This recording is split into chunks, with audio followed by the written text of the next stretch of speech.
is clear that from both these petitions, that people across the country are angry and frustrated about the state of our asylum system. The Liberal Democrats and I understand why people have signed these petitions. The petitioners have seen a situation that has been badly mishandled for years, and they are quite right, in my opinion, to call it out. We should not have 30,000 people in asylum hotels, nor should we have a backlog of 90,000 asylum cases. And we certainly shouldn't be spending £6 million every single day on asylum accommodation. Despite the chaos in the asylum system, we know immigration brings huge benefits to this country. Contrary to what we have heard from some on my right today, you are more likely in the NHS to be treated by an immigrant than you are to be behind one in the queue for treatment. We should recognise the value refugees have given to our country. In my constituency of Woking, more than 500 refugees have settled locally in the last 10 years, whether that be from Afghanistan, from Syria or Ukraine. Among them was the Sharif family, who resettled in Woking in 2021 after the Taliban took control of Afghanistan. The father now works as a BBC journalist and translates world news into regional audiences. That former asylum seeker is playing his part in expanding this country's soft power and countering the fake news and information from our rivals in Russia and China and others. Their children are doing amazingly well and excelling at education. The oldest daughter, Asalma, is secured a 2-year scholarship to study in sixth form, many that most in this chamber wouldn't have been bright enough to get into, I'm afraid. And their youngest daughter, Marwan, is such an amazing art student that she has had her paintings displayed at Woking railway station. That family alone highlights the value of refugees, and it highlights the value of us supporting them. It has helped that family and helped my constituency and our country. I'm proud of the role refugees are playing in Woking, but the system is still a mess. Why did it get like that? It got like that because the Conservatives lost control of our borders. The Conservatives deliberately slowed the process of claims, saying that it would act as a deterrent. It failed. After Brexit, both channel crossings and immigration went up, not down. Their failure has cost taxpayers billions of pounds and increased community tensions. They spent over £700 million on Rwanda, and that only sent a few refugees there. In the last financial year, the Home Office spent around £4 billion on asylum support, including more than £2 billion on hotel accommodation. According to the National Audit Office, hotels accounted for more than 3/4 of the total cost of asylum accommodation, while housing only a third of asylum seekers. Hotel use has been appalling value for money. Under the Conservative government, the private sector started to make a fortune out of the contracts to protect our border, whilst clearly not delivering. I'm aware colleagues have talked about hotel profits, so I'll try to move away from that. But according to the Refugee Council, at its height in 2022, the trade in people smuggling was worth around £230 million to the smugglers themselves. Yet just one contract for border security that lasted 2 years was worth £1 billion. We as a country have spent an inordinate amount of money disproportionate to what the smugglers are making. The 10th most expensive contract, just the 10th, was worth over £65 million. That industry is leeching off our country, and some people are going after asylum seekers and refugees, not criticising those businesses. We have effectively privatised protecting our borders. These companies are making a shed load and not solving the problem. It is actually in their best interest for these companies not to solve the problem and still take taxpayers' money. But it's not just the Conservatives who are responsible for the dire state of this crisis.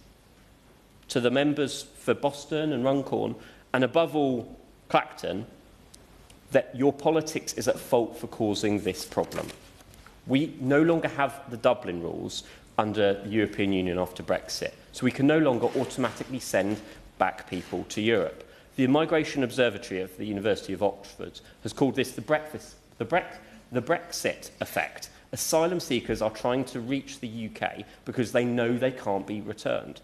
As a result, small boat crossings have gone up significantly after the post-Brexit deal. Whilst reform are causing problems and blaming everyone else, we Liberal Democrats actually have an antidote to this problem, and we will happily vaccinate the country against the populism that reform are spouting. Turning to Labour, the government need to go further and faster to reduce channel crossings and cut the cost of asylum hotels. Earlier this year, they had that opportunity to reduce the bill. I proposed an amendment to the border bill to lift the ban on asylum seekers working. To talk to many of our constituents, they would be frustrated that we are spending so much money on asylum hotels, yet we are banning asylum seekers from working. We must be honest about the right to work. Allowing asylum seekers to work after 3 months would reduce the burden on taxpayers and help people build a stake in their new society. Instead of being trapped in limbo and relying on government support, they could be contributing to our local economy. It is common sense to let people build their own lives, not rely on a state, let alone a new state, to offer accommodation and measly benefits. If this had gone through, if it had been voted for by Labour, the Conservatives and Reform, we would have lowered the burden on the taxpayer. Reform say they want to solve the problem, but have thrown their lot in with the political establishment and voted against this proposal. In Australia, most asylum seekers have the right to work straight away, even though it is temporary. In Canada, they can apply for a work permit while their asylum application is processed. The US allows asylum seekers to work after 6 months. From June next year, the EU will require member states to let asylum seekers work after 9 months. Some go further. Sweden allows them to work straight away. With our 1-year restriction, we are out of kilter with the rest of the world. I know the Minister wasn't in his position when we debated the border bill, but will he reconsider this ban, now he's in post, or at least reduce the length so it is more comparable to other countries? This problem can be tackled, and the Liberal Democrats have set out a clear 5-point plan to fix this broken system. I want to pay tribute to my colleagues from Westmoreland, Horsham, Honiton, Wokingham and Wimbledon for speaking today, as they've highlighted some of that individually. First, we would lead the global action to stop the smuggling and trafficking gangs that profit from human misery. This is an international problem and needs international cooperation, and Britain should be leading that effort once again. Second, we would process applications swiftly and deport those with no right to stay. The best deterrent to dangerous crossings is an efficient and a fair system that makes quick decisions and enforces them properly. Third, we would crack down on modern slavery here in the UK. Trafficking gangs bring people here to exploit them with forced labour. We must get the Fair Work Agency up and running and bring those responsible to justice. Fourth, we would invest to support refugees closer to their home countries. Most people flee conflict, stay near their home. Most want to. But both the Conservatives and Labour have cut our aid budget that helps them do so, and then they are surprised that we have had small boat crossings in such record numbers. Restoring that support, that international aid, would help save lives and reduce those dangerous crossings across Europe in the Mediterranean and closer to home in the English Channel. Finally, we would allow asylum seekers to apply from outside the United Kingdom, whether it's on our embassies or consulates or other initiatives, so that people can travel safely if they're granted protection rather than risking their lives at sea.